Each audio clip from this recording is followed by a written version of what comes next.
সহজ সরল পোলাটারে ভোলায় ভালায় বিয়া করে আমার বাড়িতে আসছো, আমি বাইচা থাকতে তোরে কখনো বউ হিসাবে মাইনা নিব না। মানুষজন জানাজানির আগেই তুই এই বাড়ি থেকে চলে যা। আমার অনেক দিনের ইচ্ছা তোমার বউ হব, তোমার সাথে সারা রাত জেগে গল্প করবো, তোমার বুকে মাথা রেখে ঘুমাবো। বলো না তুমি কবে আমার এই ইচ্ছাগুলো পূরণ করবে? এই যে ম্যাডাম, তোমার সব ইচ্ছা পূরণ করবো। দিনের দুপুরে দাঁড়ায় দাঁড়ায় কিসের স্বপ্ন দেখতেছিস তুই? হ্যাঁ, সব সর্বনাশ হয়ে গেছে। সর্বনাশ হয়ে গেছে মানে? নায়ক পত্রিকা জন একটা এতিমের বাচ্চাকে বিয়ে করে বাড়িতে নিয়ে আসছে।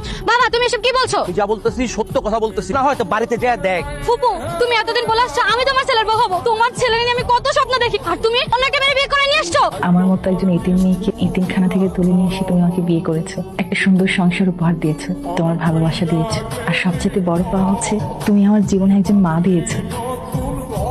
রবিনের মতো সুন্দর একটা ছেলে পাই, ওর টাকা পয়সা দাও, এমনি ওরে ভুলে ফেলায় বিয়ে করে ফেলাইছো, আবার স্বপ্নও দেখো নিয়ে বাসর করবে আজ রাতে। ওর এই স্বপ্ন কোনোদিনও পূরণ হইব না। কালকে সকালের মধ্যে এই বাড়ি থেকে বাইরে যা।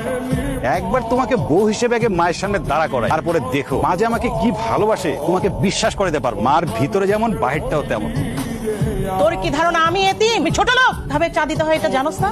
তুই তো এতিম, তোর তো বাপ মা নাই, তুই শিখবি কার কাছ থেকে? তো ঠিকঠাক ভাবে চা দিয়েছি। পিরিস কই?